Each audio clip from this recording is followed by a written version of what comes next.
wedding venue, Nathan held Emily in his arms and publicly declared, "Emily and I are the ones truly in love. The person I'm marrying today is Emily." Everyone turned to look at me in shock, but I neither lashed out nor made a scene. Instead, in front of all the guests, I walked toward him with grace and elegance, stopping right before him. I curtsied politely and said, "Nathan, my feelings for you end here. Congratulations on your wedding.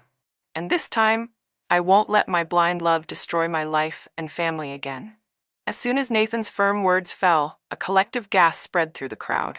Their gazes shifted toward me, unreadable expressions on their faces. In an instant, I became the undeniable focus of the entire wedding. "Ever since I met Emily, I finally understood what love truly is," Nathan continued. "She has taught me so much. My heart belongs only to her, and she is the only one I wish to marry. So please, let us be together." Our gazes locked, filled with emotion, making me look like some wicked villain trying to tear apart a pair of destined lovers. Encouraged by Nathan's support, Emily gathered her courage and spoke. "Sophia, Nathan doesn't love you. Why must you force something that isn't meant to be? A forced relationship will never bring happiness. Marrying someone who doesn't love you won't make you happy. Nathan and I are truly in love. Please, let us be together." Her voice was full of pleading. I looked at the two of them standing on the stage, tightly embracing each other, and smiled faintly. Since I was 10 years old, I had known that I would marry Nathan. To stand by his side, I worked tirelessly, studying every skill imaginable. While other girls played with dolls, I was learning how to appraise fine goods. While others compared pretty dresses, I had already memorized the family histories of every noble household in the city. While my peers worried about scoring 100 on their final exams, I was mastering social etiquette. All of it was for the sole purpose of becoming Nathan's perfect wife. Because I knew that the woman standing beside Nathan could never be just a pretty ornament. Perhaps my childhood obsession had twisted my perception. I had convinced myself that marrying Nathan and becoming the matriarch of his family was my only goal. At some point, even I could no longer distinguish whether it was love or mere possession. But in my past life, despite all my efforts to win that title, Nathan turned my devotion into the very weapon that destroyed me. This time, I refused to fall into the Carter family's trap again. Lifting the hem of my custom-made wedding dress, I took deliberate steps toward the stage. The bodyguards followed closely, their expressions tense as if they were prepared to subdue me at the slightest movement. Yet, I simply stopped 3 meters away from Nathan. With a poised and elegant curtsy, I repeated, "Nathan, my feelings for you end here. Congratulations on your wedding." Nathan visibly froze on stage. He had expected resistance, yet I agreed so readily. The next second, Mr. Carter stormed onto the stage, raising his hand to slap Emily, but Nathan intercepted him at the last moment. Mr. Carter, unconcerned with appearances, lashed out at Nathan. "You ungrateful disgrace. Throwing away a perfect match from a prestigious family just to marry some unknown pauper, you're humiliating the Carter family. What does she even have besides a frail, pitiful act to win your sympathy?" Emily's face turned crimson with embarrassment. But Nathan held her protectively in his arms as if she were the most precious treasure. "Sophia," he declared, "she is everything I need, and all she has is me. You and I grew up together. If there was ever a spark, it would have happened long ago. I never liked you. So why do you all keep forcing this? A marriage without love will never bring happiness. I want the whole world to know. Emily is the only one I love. I just want to give her the best of everything." His impassioned declaration earned murmured laughter from some of the guests. Marriage among the wealthy was never this simple. Nathan then turned his focus to me. "You don't love me either, do you? A marriage like ours would never be happy." I didn't respond. Instead, I silently removed the engagement ring from my finger, ready to return it to him, only to notice that Emily was already wearing a dazzling diamond ring on her own hand. I let out a quiet, amused sigh. Taking the hand of the bodyguard beside me, I placed the ring in his palm, returning it to its rightful owner. Mr. Carter grabbed my hand, attempting to persuade me to stay, but my father swiftly intervened, shoving his hand aside. "Since the Carter family has already their choice, we won't impose any further." With that, he took my hand and led me away in anger. Because of a casual joke from the elders, I had loved Nathan for 18 years. Even when my so-called friends mocked me for chasing after him, I simply laughed it off. No matter what they said, it wouldn't change the fact that I was going to marry into the Carter family. But when I finally won that position, I realized how foolish I had been. I had thrown myself straight into an abyss. Even my own parents had lost faith in that marriage. This time, I wouldn't let myself be trapped again. I had no reason to step into the Carter family's den of wolves. The moment we stepped out of the wedding venue, my father was livid. The entire ride home, he fumed nonstop. That little punk Nathan had the audacity to humiliate my daughter like this? Unbelievable. Tomorrow, I'm calling my secretary to cut off all business ties with the Carter family. If it weren't for my respect for old Mr. Carter, I wouldn't have even considered letting my daughter marry that piece of trash. Do you know how many outstanding men have come asking for Sophia's hand? And yet, that brat dares to treat her like this? No, I won't let this slide. I need to find someone to teach that ungrateful punk a lesson. My mother sat beside him, trying to calm him down, but it wasn't working. Honestly, if someone handed my father a machine gun right now, I was convinced he'd storm the Carter estate and tear them all apart. The thought made me chuckle. The moment I laughed, my father finally stopped his angry rant, turning to me with a puzzled expression. Sophia, are you in shock? I reached out and tightly grasped both of my parents' hands. They weren't cold anymore. For a moment, I felt a wave of emotion, and my eyes welled up with tears. My father assumed I was heartbroken and immediately told the driver to turn around, prepared to march back and confront Nathan. I quickly stopped him. Dad, even if Nathan hadn't put on this whole show today, I would have broken off the engagement with the Carter family myself. My father opened his mouth to ask why, but hesitated, swallowing his curiosity, afraid of upsetting me further. I turned my gaze to the passing scenery outside the car window, then looked back at my parents with unwavering seriousness. At home, you both cherish me like a princess. But in the Carter family, I would have been nothing more than a pawn to strengthen their legacy, a tool to bear children. My parents stared at me in shock, not fully understanding what I meant. In my past life, Nathan had also brought Emily to ruin my wedding, but I had been so blinded by obsession that I refused to let go. I caused an absolute spectacle, throwing a tantrum in front of all the guests.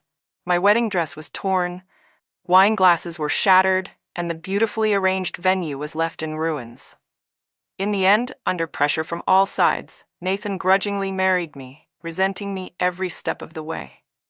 But that was the beginning of my nightmare. Nathan never forgave me for taking Emily's place. He treated me with cold indifference, and to get back at me, he deliberately orchestrated a hostile takeover of my family's company. My mother-in-law blamed me for failing to win over my husband's heart, and her complaints became relentless. You've been married into the Carter family for so long, and you still haven't given us a child, she sneered at me. I had no response. I could only smile bitterly. Nathan's disdain for me spread throughout the entire Carter household, turning every day into a battle for survival. In the end, my family's company was completely swallowed up. My parents, devastated and left with nothing, took their own lives. I was left clinging to whatever scraps of dignity I had, forced to rely on the very people who had destroyed me. But what truly shattered me was when Nathan and Emily had a child together. I looked at my parents with unwavering determination. That life had been a living hell, an endless cycle of suffering. The Carter family was nothing but a gilded cage, one that stripped me of my identity and happiness. If I, who had been raised as their future daughter-in-law, had suffered so much, then Emily, who was forcing her way in, would face her own fate. Perhaps with Nathan protecting her, things would be different for her. But none of that had anything to do with me anymore. After hearing everything I said, my parents fell into deep thought, their brows furrowed as they processed my words. After a long silence, my father looked at me seriously. My precious girl, what do you want to do next? I'm going to study abroad, I said without hesitation, then leaned into my mother's embrace with a playful pout. After all, the future of our family's legacy is in my hands. I have to make it stronger than ever. The once gloomy atmosphere instantly shifted as my father burst into laughter. Ah, that's my girl. That's my Sophia. Without hesitation, my father made arrangements. Very soon, my family had everything set for my departure. On the day I left, I didn't tell anyone. Snow fell heavily from the sky, just like that New Year's Eve years ago. I remembered how Nathan had arrogantly grabbed my hand in front of our families, boldly declaring, "This is my wife," causing the elders to burst into laughter. But in the end, it was nothing more than a farce. I casually scrolled through my phone only to see a news headline: "Cinderella and her prince, a love story destined to be." I chuckled lightly, turned off my phone, picked up my boarding pass, and left. 3 years later, I returned home after completing my studies. The company was officially being handed over to me. To celebrate my return, my social circle arranged a grand welcome party.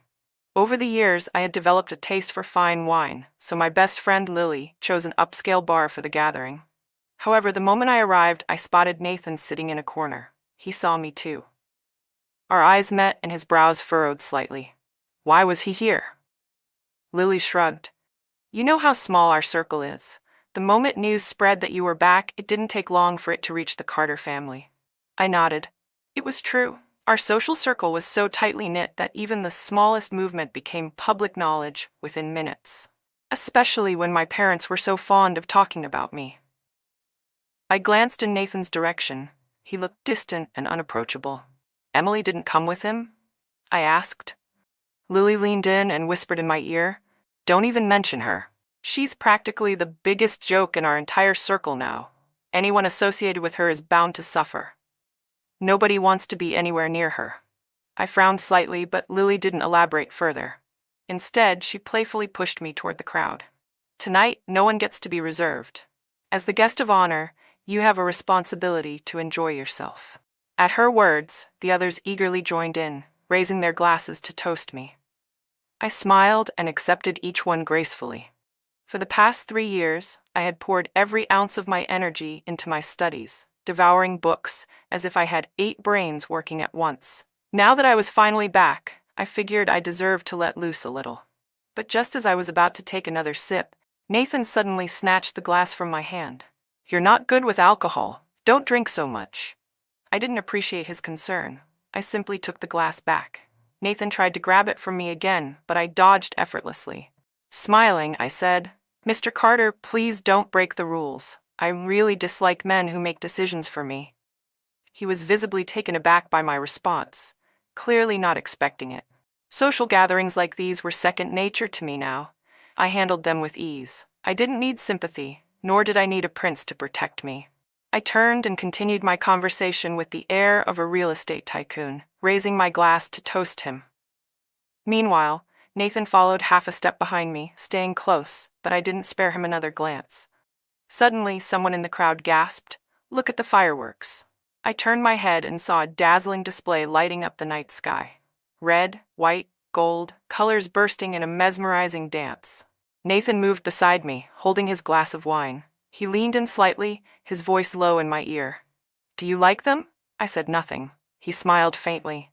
"I once promised to give you a grand fireworks display, but you were abroad all these years. I never got the chance." I gazed at the vibrant explosions outside the window. Nathan had said that once, but childhood promises were nothing more than words lost to time. I no longer needed them. Snapping back to reality, I lifted my glass and lightly clinked it against his. Smiling politely, I said, "Thank you for the gift, Mr. Carter." My formal response made him pause. He studied me for a long moment before murmuring, "You've changed." I chuckled softly. "You're mistaken, Mr. Carter. As you said, that was all in the past. People grow, don't they?" With that, I gracefully melted back into the crowd, effortlessly engaging in conversation. This gathering was meant for networking and expanding my market connections. I wasn't about to waste such a golden opportunity. Outside, the fireworks continued for nearly half an hour before finally fading into the night. As the party came to an end, people slowly trickled out of the bar, chatting amongst themselves. But as soon as we stepped into the lobby, I saw someone who had clearly been waiting for a long time, Emily. The moment she spotted us, she quickly approached with a bright, eager smile. "Hello, everyone." The crowd merely acknowledged her with polite nods, nothing more. But Emily didn't seem to mind. Emily turned to Nathan with a gentle smile. I just stopped by your office to bring you dinner.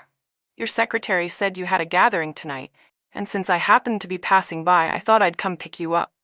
The moment she finished speaking, someone in the crowd chuckled sarcastically.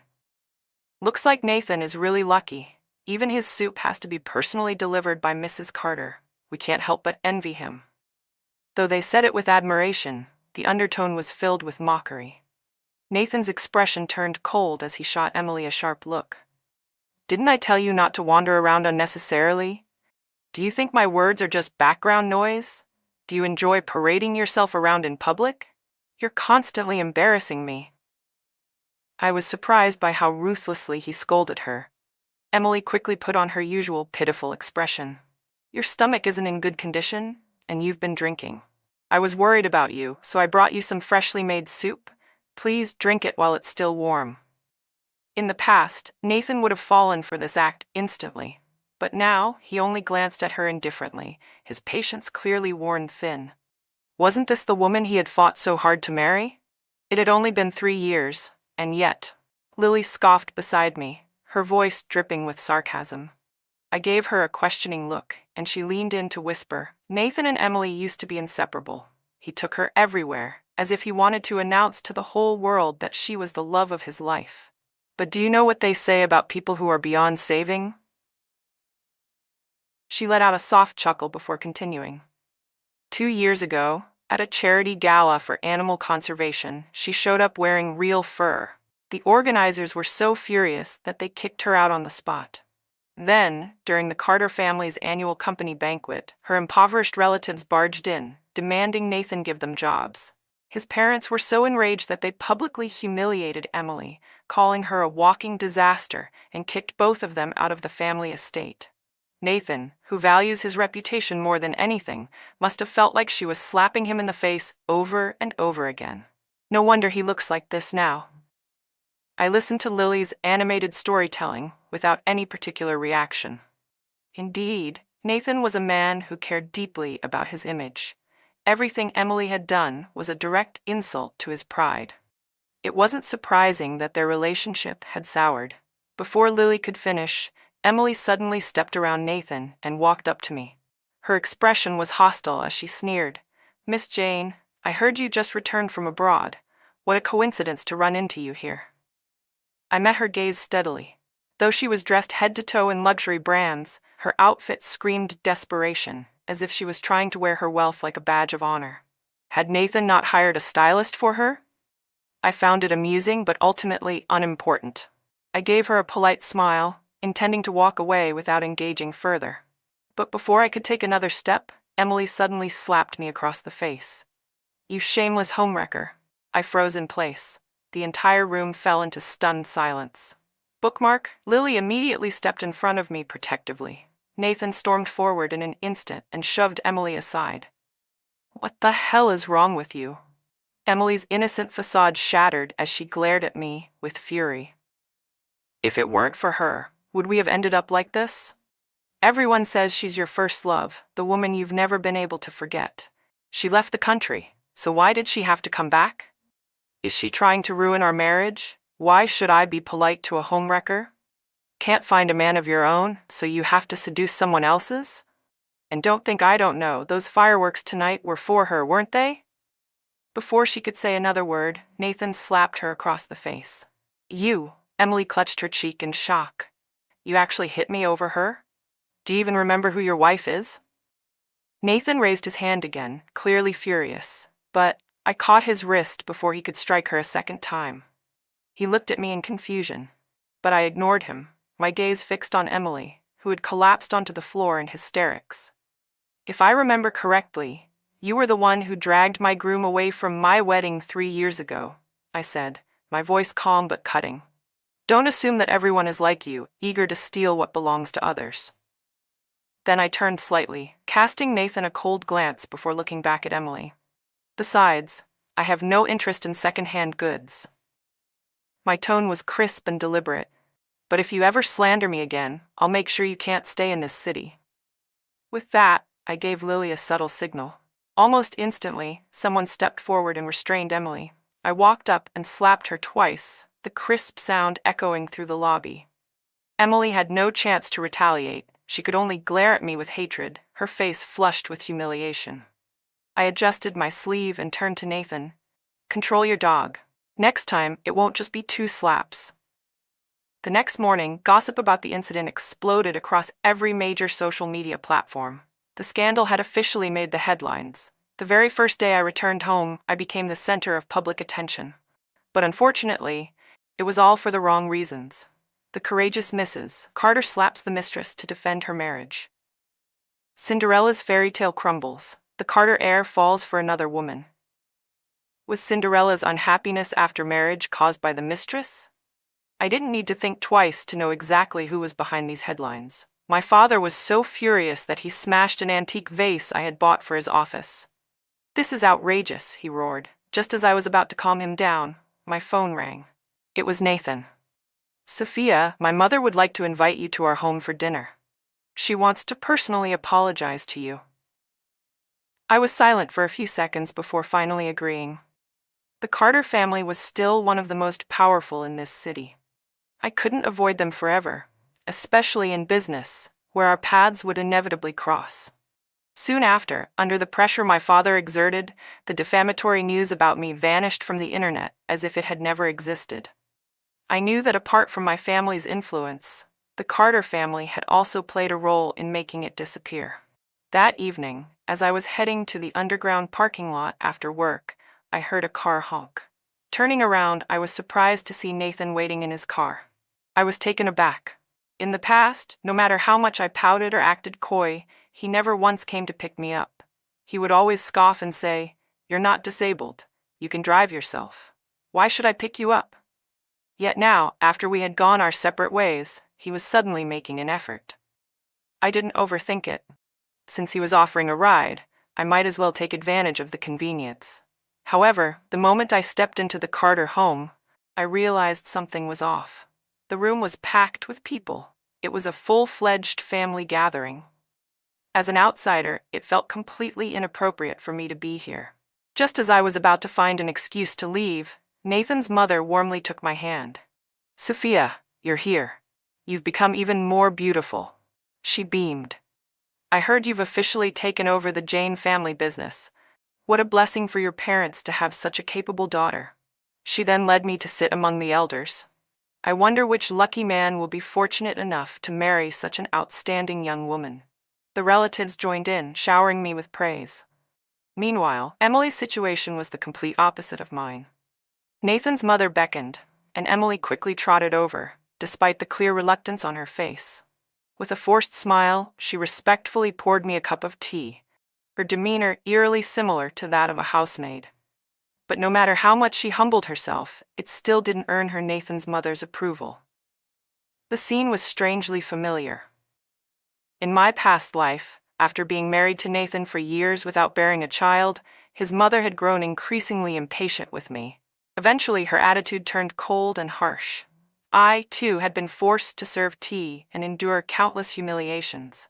This was simply how the Carter family operated. Anyone who was deemed useless would be relegated to nothing more than a servant. Nathan's mother gently squeezed my hand. "Sophia, you've been wronged by all that nonsense in the media." Then her voice turned sharp as she snapped at Emily. "Look at what you've done. Apologize to Sophia right now." Her tone was full of disdain. "I never expected you to bring honor to the Carter name, but embarrassing us in public like this? Do you enjoy humiliating our family? You are completely disgraceful." Under Nathan's mother's heavy pressure, Emily hesitated for a moment before finally mumbling, "Miss Jane, I was wrong. I apologize." I simply gave a slight nod in acknowledgement.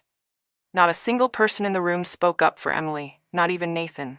He just sat there silently, peeling an orange, his expression unreadable. But his mother wasn't done venting her anger. She suddenly turned her frustration toward him. "Look at the woman you married? Is this what you wanted? Are you trying to drive me to my grave?" Nathan didn't even lift his gaze. Instead, he simply placed the peeled orange neatly onto a plate and pushed it toward me. I glanced at the plate in front of me and fell into momentary silence. I had always liked oranges, but I had a habit of meticulously peeling off every bit of the white pith before eating them. Nathan used to scoff at this, saying I was too delicate and spoiled. He had never once peeled an orange for me. Instead, he used to mock me, calling me a pampered princess who didn't understand real hardship. But now, right in front of me, was a perfectly peeled orange, free of any white pith. Nathan's mother, seemingly unaware of the shift in atmosphere, continued to look at me with enthusiasm. "Sophia, you're still single, right?" I opened my mouth to respond, but before I could say a word, she abruptly turned to Nathan with a stern expression. "If you don't like her, then finalize the divorce as soon as possible." Emily visibly panicked. Her hands trembled, and the teapot she had been holding slipped from her grasp, shattering on the floor. But she didn't care about the broken porcelain. Her wide, terrified eyes were locked onto Nathan's mother. "I don't agree." Nathan's objection barely registered with his mother.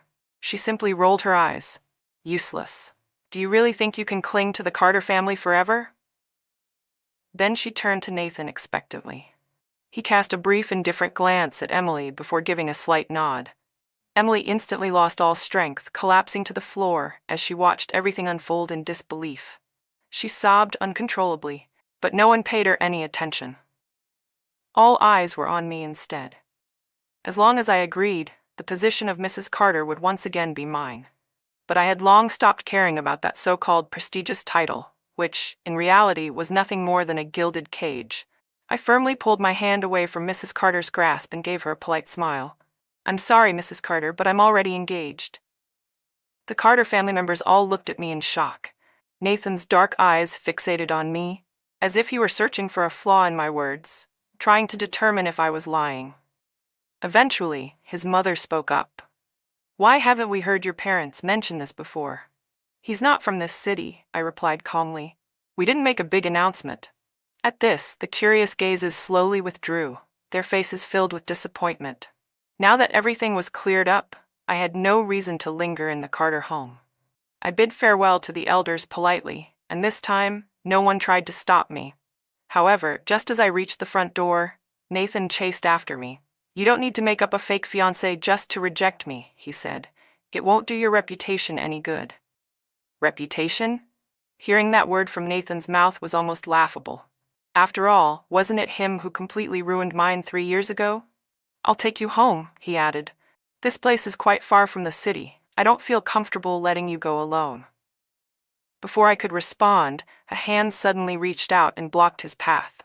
"Sorry," a familiar voice drawled lazily. "Miss Jane will be leaving with me. You don't need to trouble yourself." With that, he effortlessly smacked away Nathan's extended hand. I turned in surprise and saw James standing there. "Aren't you supposed to arrive tomorrow? Why are you here today?" I asked, pleasantly surprised. James smirked. "If I didn't come now, someone might just steal my fiancé. How could I let that happen?"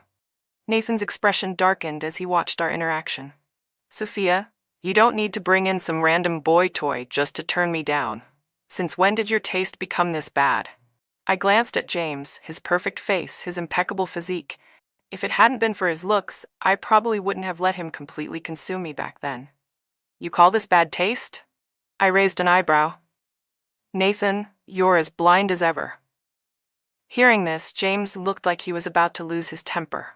I quickly grabbed his wrist, feeling slightly nervous. If this young prince got angry, the entire city would feel the impact. Once I calmed him down, I turned to Nathan with an icy gaze.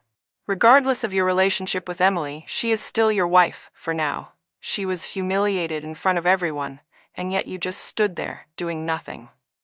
I scoffed. "Nathan, I despise men like you." Nathan looked like he wanted to explain, but before he could say a word, James shot him a warning glance. "She's my fiancée," James said coolly. "Know your place." With that, he hummed a light-hearted tune and led me away from the Carter estate. I had thought that James's presence would be enough to push Nathan away. But unexpectedly, not long after, he personally sent over a major business project to the Jane Corporation. With only one condition: I had to be personally involved. My secretary hesitated as she placed the documents in front of me. "Miss Jane, should we take on this project?" Before I could even respond, James, who had made himself comfortable in my office, casually reached out and grabbed the file, flipping through it with mild interest. A few moments later, he shut the folder and flashed me a knowing smile. Sophia, do you want to work with him? My secretary, sensing the tension, nervously glanced between the two of us. But I didn't even lift my head. Instead, I focused on reviewing the day's paperwork. Is there money to be made? I asked plainly. James chuckled. If there's profit, of course, we'll do it. I'm not stupid, I continued. Besides, I still have ambitions to expand the Jane Corporation. The next second, James suddenly moved behind me, wrapping his arms tightly around my waist. He leaned down, his lips grazing my ear as he murmured, "Not only will it make money, it'll make a lot of money. Looks like Nathan has some ulterior motives here." As James spoke, he leaned in, his breath tickling my ear, making it itch slightly. I rolled my eyes in exasperation. "You already know everything that happened between me and Nathan. Why are you acting jealous now?" In an instant, James transformed, throwing his arms around me and dramatically whining. "I'm just afraid that my fiancé will be snatched away by a certain someone." I sighed and resorted to my usual tactic. I pinched his waist hard. Only then did he finally behave. Teaming up with the Carter Corporation was nothing but beneficial. Despite James's resentful gaze, the deal was finalized. The only downside? I paid the price by being utterly exhausted at his hands later that night. Honestly, I was beginning to suspect that James had been a dog in his past life, considering how much he liked to bite. Soon the project officially commenced. Since we needed to inspect the site in person, Nathan and I had to make the trip together.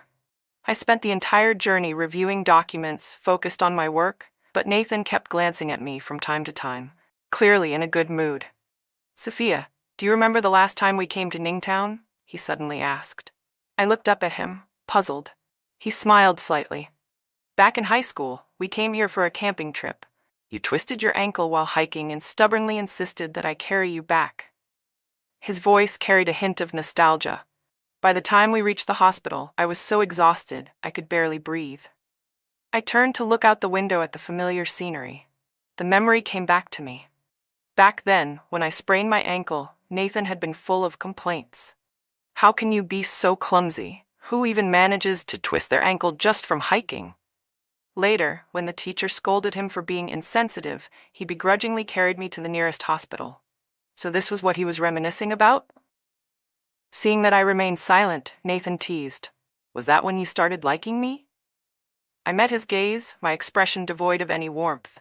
"When I liked you, you didn't care. Now that I don't want you anymore, you cling to me like an annoying piece of gum, saying nauseating things." Without another word, I returned my attention to the documents, not sparing him another glance. "Oh? Did that really happen?" I said indifferently. "I don't remember." Nathan's expression froze. For the rest of the day, he didn't speak to me again. Perfect. That evening, just as I was about to return to my room, he cornered me at the door. "If you don't want to go out for dinner, let's eat in the room," he suggested, stepping inside uninvited. But the moment he entered, his expression darkened. James was already lounging comfortably inside my room, surrounded by a full spread of steaming hot dishes. "Oh, Nathan, what a coincidence running into you again." James smirked, propping his chin on his hand. "You really enjoy digging into other people's walls, don't you?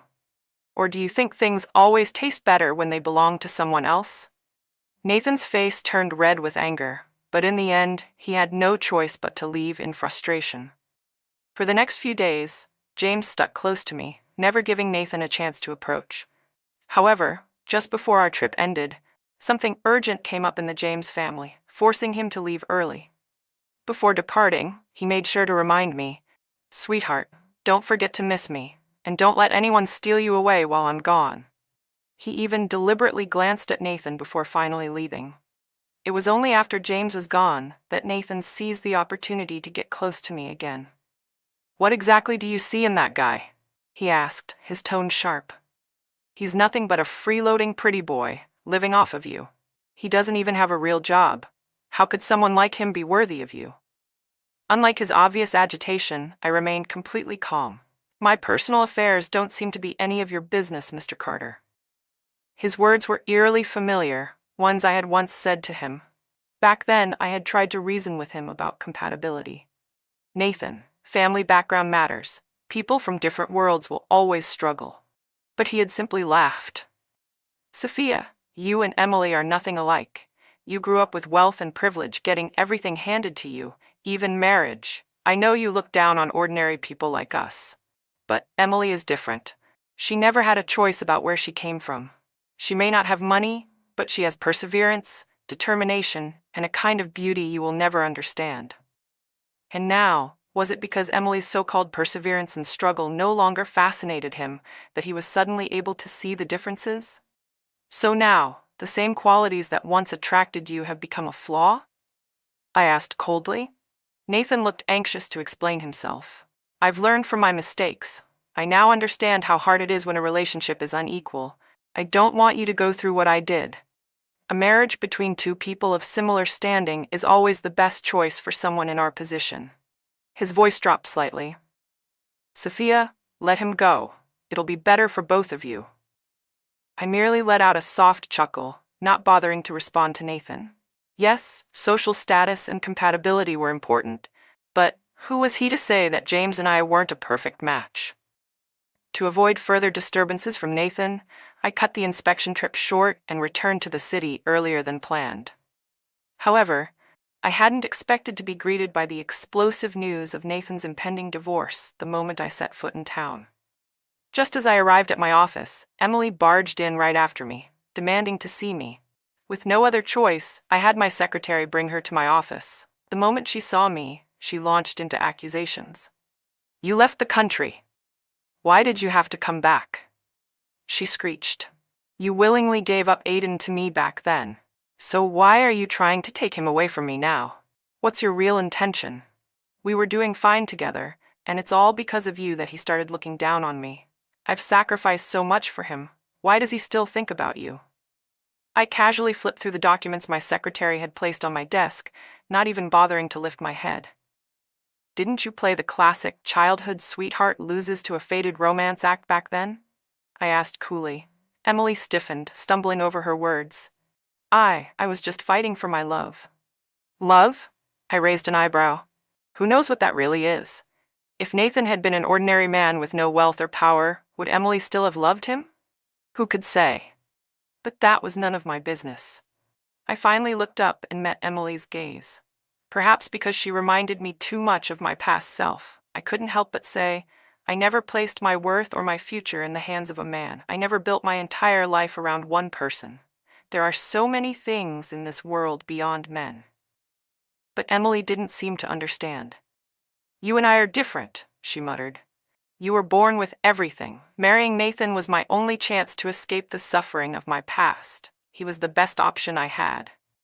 Then suddenly, she dropped to her knees, clasping her hands together in a desperate plea. Please, give Aiden back to me. Don't take him away from me.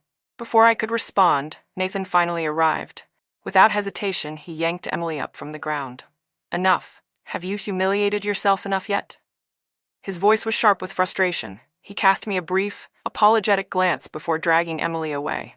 Later, I heard that Emily had exhausted every possible method to win Nathan back, but he remained firm in his decision to divorce. In the end, she gave up entirely and instead demanded an outrageous alimony settlement. For months, their divorce scandal was the hottest gossip in our social circles. But in the end, Nathan only gave her $1 million before having her completely thrown out of the Carter family. As for me, I poured all my energy into expanding the Jane Corporation and had no time to concern myself with Nathan's mess. It was ironic. The title I had fought for with everything I had in my past life had ultimately been used as a weapon to destroy my family. On my birthday, James flew back from the capital just to celebrate with me. After I finished making my wish, I opened my eyes to find James kneeling on one knee, looking up at me with a deep, unwavering gaze. Sophia, will you marry me? I glanced at my parents, who were practically beaming with joy, then looked back at James. Smiling, I extended my left hand. Just as he slipped the ring onto my finger, the doorbell rang. When I opened the door, I was stunned to see Nathan standing there, holding a bouquet of fresh flowers. He smiled at me. Sophia, happy birthday. From now on, I want to be there for every one of your birthdays. I'm divorced now. Can we start over? Before he could finish, a strong arm wrapped around my shoulders, pulling me into a firm embrace. Sorry, you're too late, James said lazily. This flower has already been picked. As he spoke, he deliberately lifted my hand, displaying the dazzling 10-carat diamond ring on my finger. Nathan's expression darkened instantly. You're marrying this freeloader? Just to get back at me? His voice was thick with disbelief. I know I was wrong, Sophia, but before he could finish, James casually lifted his foot and kicked him down the porch steps. Nathan landed awkwardly, his fall less than graceful. Did you just call the young master of the James family a freeloader? James scoffed. Are you an idiot? It was only then that Nathan finally realized who James really was. His face paled, and without another word, he turned and left in disgrace. Later, I heard that Nathan was utterly broken after the divorce, aimlessly wasting his days away. The Carter family, tired of his incompetence, chose to support his cousin in taking over the company instead. I merely listened to the gossip with indifference. The Carter family had always prioritized profits over people. A month later, James and I were married in a grand ceremony that gathered the most prominent families from both cities. Our wedding of the century stayed at the top of social media trends for half a month before it finally faded away.